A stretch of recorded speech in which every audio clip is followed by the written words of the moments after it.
Et indignation, encore aussi avec, les images qui, nous parviennent de l'enclave, palestinienne. Alors aujourd'hui, les Israéliens, évidemment, vantent leur nouveau, système, de distribution de l'alimentation, des vivres, mais on a surtout assisté hier à des scènes de chaos. On sait maintenant qu'il y a eu, des blessés, 47 blessés. Le Hamas parle même de morts, 3 morts. Oui, des disparus dont on pense qu'ils sont morts. Oui, puis en fait, c'est vraiment du point de vue humanitaire, c'était vraiment la chronique d'un chaos annoncé. Pourquoi? Puisque la solution américaine, américano-israélienne, s'agissait de militariser l'aide humanitaire qui, in fine, permet, on l'a vu hier à partir de 8 heures du matin, quand ces distributions ont commencé, eh bien de regrouper des populations, ce qui alors là a créé un tollé dans la population, dans la communauté humanitaire qui s'est dédiée totalement de ce genre d'action. Donc ça a commencé très concrètement hier avec une organisation, vous l'avez dit, la Fondation humanitaire pour Gaza, dont même les fondements sont très opaques, très mystérieux. Les fondements, une société dont le conseil d'administration est en Suisse, qui vient de partir hier de Suisse, un des directeurs qui signe cette démission en cours de route et une entité qui est pour l'instant américaine. Mais sur le terrain, ce qui est absolument terrible, c'est que la distribution de cette aide, qui a commencé donc hier, est organisée par des mercenaires américains. Donc on doit voir des images avec ces images horribles. Alors ça, c'est une image, ce sont des vidéos internes à ces deux sociétés de mercenaires américains, dont le patron... Filmés par des Américains. Donc, exactement. Donc difficile à interpréter ce que veut dire ce monsieur. Ce qu'on voit en tout cas, que c'est lui. Il est en surplomb de cette population gazaoui qui attend en queue, en faisant une énorme queue avec des barbelés autour. Donc ça renvoie à des images évidemment qui ne relèvent pas vraiment de l'aide humanitaire, des images absolument terribles. Il fait une sorte de cœur. Est-ce que c'est une moquerie? On ne sait pas. Mais les images sont incroyables. Elles nous sont parvenues de Gaza il y a quelques heures. Donc une militarisation de cette aide qui, in fine, va arriver à un regroupement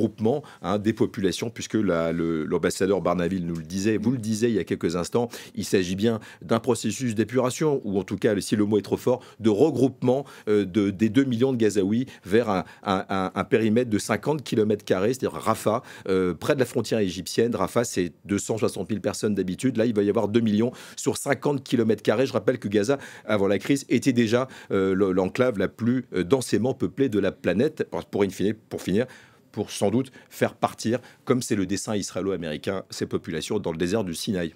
Rafah qui au passage a été entièrement rasé, hein, depuis. Du côté diplomatique, Cyril, évidemment des voix qui s'élèvent, comme l'ancien ambassadeur d'Israël sur le plateau il y a quelques instants, mais l'indignation, elle s'exprime, elle est mesurée parfois. Est-ce que ça peut suffire tout ça?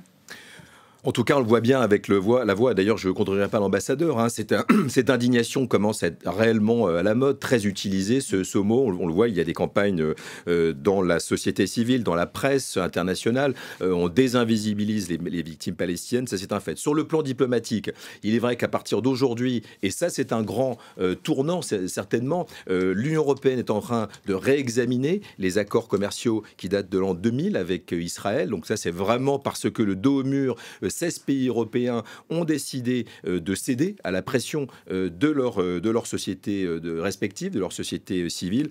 Mais surtout, il y a un compte à rebours extrêmement important. On est dans une dynamique où peut-être, ça serait symboliquement, diplomatiquement un tournant, puisque des pays comme la France, par exemple, pourraient arrêter cet équilibre instable, cette sorte de grand écart entre la volonté d'avoir une solution à 2 États sans avoir reconnu l'État palestinien. Il y a, dans quelques semaines, du 17 au 20 juin prochain à New York, une réunion extrêmement importante sous l'égide de l'Arabie Saoudite et de la France, où l'on dit, dans les milieux diplomatiques, je vais le dire au conditionnel, que la France et le Canada, 2 membres du G7, pourraient annoncer leur reconnaissance officielle de l'État palestinien. Donc ça ferait pour la première fois le groupe des grandes puissances, déjà 2, qui le reconnaîtraient parmi les 148 pays déjà qui reconnaissent l'État palestinien. Et donc peut-être y aura-t-il des solutions. Beaucoup de diplomates veulent y croire sous impulsion française. Il faut quand même le reconnaître au militantisme du président Macron. Peut-être une feuille de route pour tenter de changer ce qui semble un peu irréversible quand on voit sur le terrain ce qui se passe à Gaza, en Cisjordanie,